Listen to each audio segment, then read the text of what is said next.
Hello friend, welcome to my YouTube channel K study. आज मैं आप सबके सामने लेकर आया हूँ इंडियन ज्योग्राफी का पार्ट नंबर 8 है। इससे पहले के पार्ट में मैंने मानसून तक कवर करके रखा था। अगर आप नहीं देखे हैं प्लेलिस्ट में ज़रूर जाकर देख लीजिएगा। अगर आप किसी भी कंपटीशन की तैयारी कर रहे हैं तो इस वीडियो को पूरा देख लीजिएगा, आपके लिए इम्पोर्टेंट रहने वाला है। अगर आप पीसीएस की तैयारी करें तो आपके लिए रिवीजन है पूरा, आप ज़रूर देख कर जाइएगा। तो टाइम ना वेस्ट करते हुए हम लोग सीधे टॉपिक पर आते हैं। तो इससे पहले के पार्ट में मैंने मानसून तक कवर किया था। आज मैं मिट्टियों के बारे में डिस्कस करूंगा। सबसे पहले मैं बात करूंगा काली मिट्टी के बारे में। तो काली मिट्टी का अगर निर्माण देखा जाए, बेसाल्ट लावा के अपक्षय या अपरदन से काली मिट्टी का निर्माण होता है। इसका अन्य नाम अगर देखा जाए तो रेगुर या कपास मिट्टी भी कहा जाता है, या ट्रिपिकल चेनोर्जम कहा जाता है। ये तीनों नाम याद रखना, कपास मिट्टी, रेगुर मिट्टी या ट्रिपिकल चेनोर्जम कहा जाता है। इसकी एक खास बात है, स्वतः जुताई वाली मिट्टी भी कहते हैं, क्योंकि ये मिट्टी खुद ही सतहों पर ये फटने लगती है, तो उसकी बेवारा टाइप का होता है। आपने गांव में देखा होगा, तालाब वगैरह में देखा होगा कि थोड़ी भी कलीटी मिट्टी दिखती है तो थोड़ा बेवारा टाइप का फटने लगता है, उसी को स्वतः जुती हुई मिट्टी भी बोला जाता है। इसका अगर क्षेत्र की बात करें तो महाराष्ट्र हुआ, मध्य प्रदेश हुआ, गुजरात हुआ, आंध्र प्रदेश हुआ, कर्नाटक हुआ। तो याद रखना, काली मिट्टी का अगर विस्तार देखा जाए, महाराष्ट्र हुआ, गुजरात हुआ, मध्य प्रदेश हुआ, आंध्र प्रदेश हुआ, कर्नाटक हुआ। ये हमारे 5 राज्य हैं, इनको जरूर याद रखना। महाराष्ट्र हुआ, गुजरात हुआ, मध्य प्रदेश हुआ, आंध्र प्रदेश हुआ, कर्नाटक हुआ।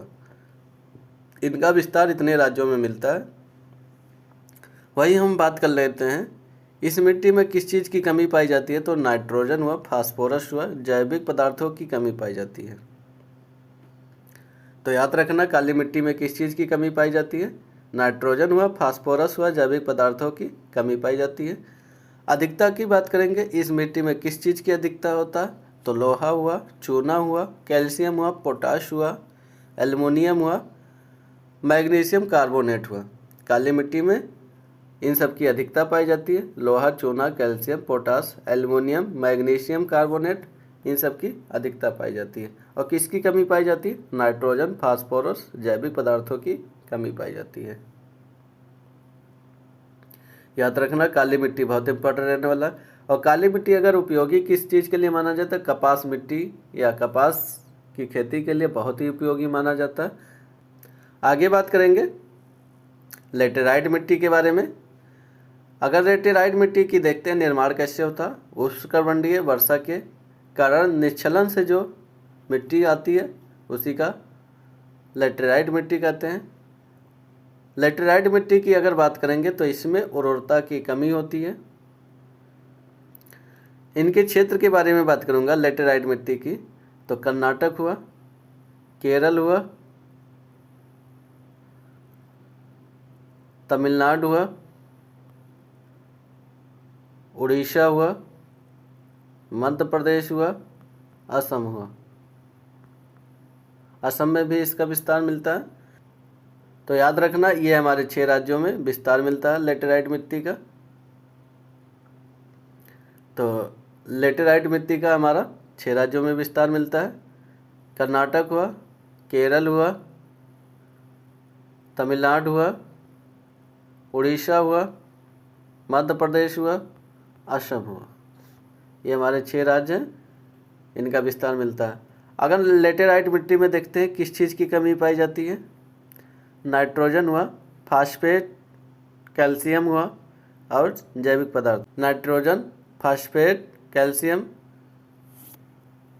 और जैविक पदार्थ। अधिकता किसकी होती है इस मिट्टी में, लौह ऑक्साइड, एल्युमिनियम ऑक्साइड की। एल्युमिनियम ऑक्साइड और लौह ऑक्साइड का अधिकता पाई जाती है।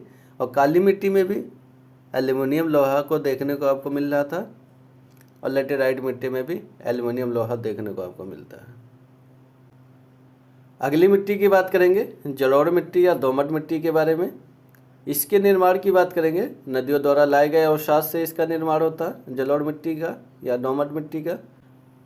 जलोढ़ मिट्टी के विस्तार के बारे में बात करूँगा तो देश के कुल क्षेत्रफल के 40% भाग पर जलोढ़ मिट्टी का विस्तार है। तो याद रखना, अगर देश के कुल क्षेत्रफल का 40% भाग पर हमारा जलोढ़ मिट्टी पाई जाती है। क्षेत्र की बात करेंगे इसका, उत्तरी मैदान एवं भारत की नदी घाटियों में इसका क्षेत्र है पूरा, यानी उत्तर भारत में देखा जाए ज़्यादातर इसका विस्तार मिलेगा आपका, और नदियों की घाटियों के आसपास मिलेगा। इसमें कमी की बात करेंगे तो फास्फोरस की कमी पाई जाती है। इसमें जैविक वगैरह प्रेजेंट होते हैं, इसमें कमी किसकी होती है? फास्फोरस की कमी होती है जलोढ़ मिट्टी पे। अधिकता किसकी होती है? पोटाश की। तो इसमें पोटाश की अधिकता होती है, फास्फोरस की कमी पाई जाती है। जलोढ़ मिट्टी याद रखना। अगली मिट्टी के बारे में बात करूंगा तो लाल और पीली मिट्टी के बारे में। इसके क्षेत्र का बात करूंगा तो उड़ीसा हुआ, छत्तीसगढ़ हुआ, गंगा के मैदान के दक्षिण भाग में लाल मिट्टी या पीली मिट्टी का विस्तार मिलता है। इसमें कमी की बात करेंगे तो नाइट्रोजन हुआ, फास्फोरस हुआ एवं ह्यूमस की कमी होती है इसमें। आगे बात करेंगे जलयोजित होने पर यह मिट्टी कैसी हो जाती है? पीली हो जाती है। जहाँ पर जल का जमाव होता है वहीं पर ये पाई जाती है मिट्टी। महीन कण वाली सामान्यतः उर्वर भूमि है पूरा। अगर देखा जाए ये महीन कण में पाई जाती है और उर्वर भूमि भी मानी जाती है इसे। तो याद रखना, लाल एवं पीली मिट्टी। विस्तार याद रखना, ज़्यादातर विस्तार पूछा जाता है। उड़ीसा हुआ, छत्तीसगढ़ हुआ, गंगा के मैदान के दक्षिण भाग में। तो ये सब हमारा पूरा मिट्टियों के बारे में था। तो इस वीडियो को पूरा देखिएगा, अच्छा लगा हो लाइक करें, शेयर करें, सब्सक्राइब करें। आप सब ऐसे हमसे जुड़े रहे। थैंक यू, धन्यवाद।